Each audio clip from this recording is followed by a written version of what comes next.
Check out this lens cap. This is my face, and this is the lens cap. It's the same size. It's obtuse.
Good evening. What a beautiful evening it is. Before we get started tonight, I want to introduce you to my good friend, Gigantor. I don't think it's made an appearance yet in this series, but it's about time. As my good friend Corey described it, it is the most obnoxious filter out there. It's gigantic. The reason it's gigantic is because this is an 11mm lens and the field of view is like, it's so wide. It is so incredibly wide. And super wide lenses require gigantic filters.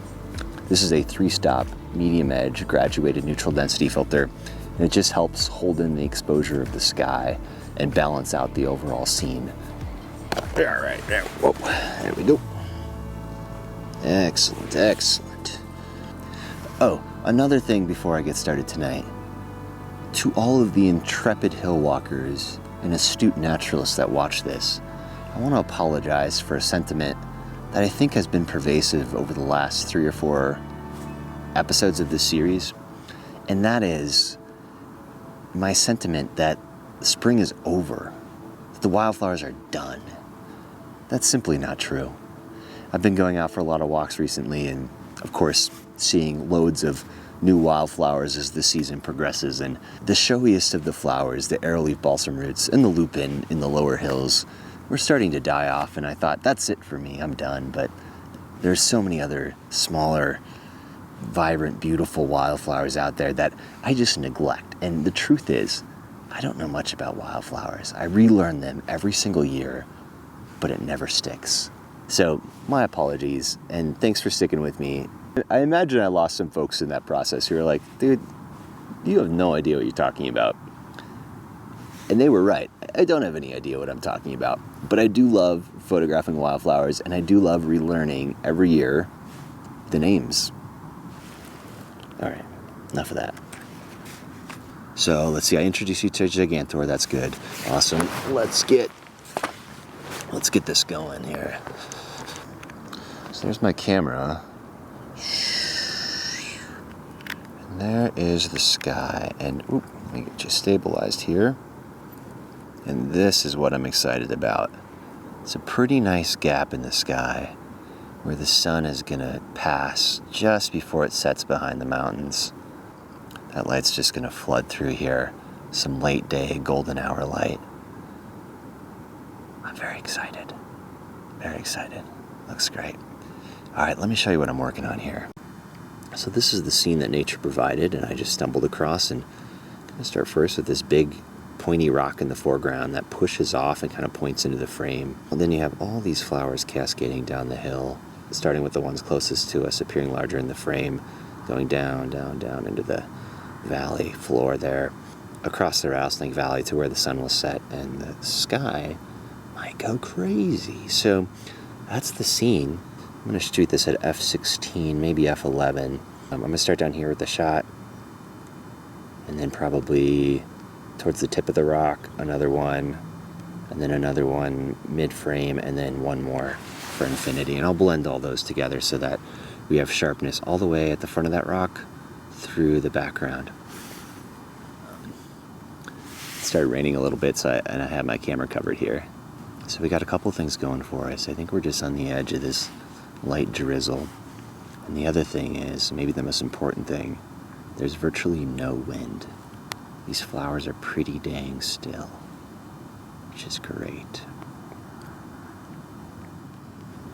All right, the rain is still kind of kicking around, and the sun is just about to pop out from underneath those clouds in that little gap. I'm prepared with the microfiber cloth and a lens cleaning cloth, and probably just gonna have to constantly be wiping down the lens between shots here. So it might get a little hectic, and I probably won't get a lot of good footage of this, but we'll get it. Okay, here we go. Here we go. Here we go. Wow, wow, wow, wow. Awesome, awesome. I'm just gonna double check everything looking good. Great, great, great. Okay, we're gonna go back down right there. Right there. So I'm taking 5 bracketed images to get the detail in the shadows and the highlights. And then I'm doing 4 focus stacked versions. So there's gonna be potentially 20 images to blend here to make this happen. And I'm just going to keep taking these exposures all the way through sunset and see which light I like best in the end.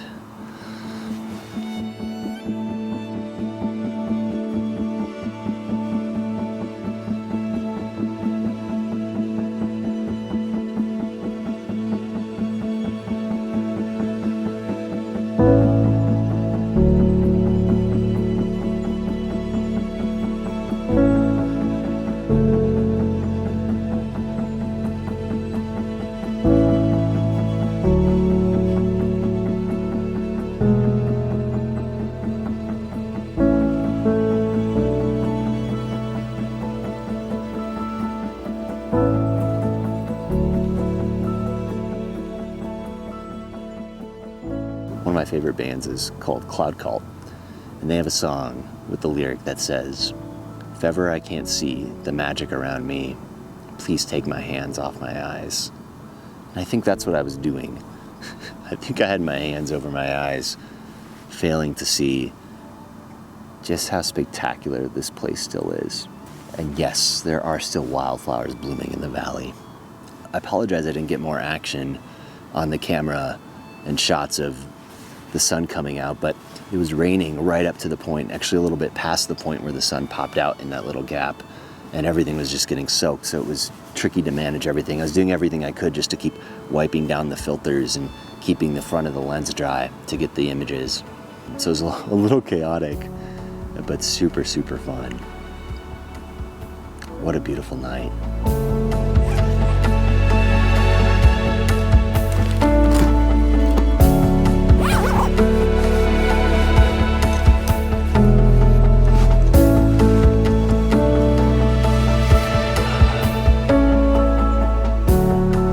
That's a wrap.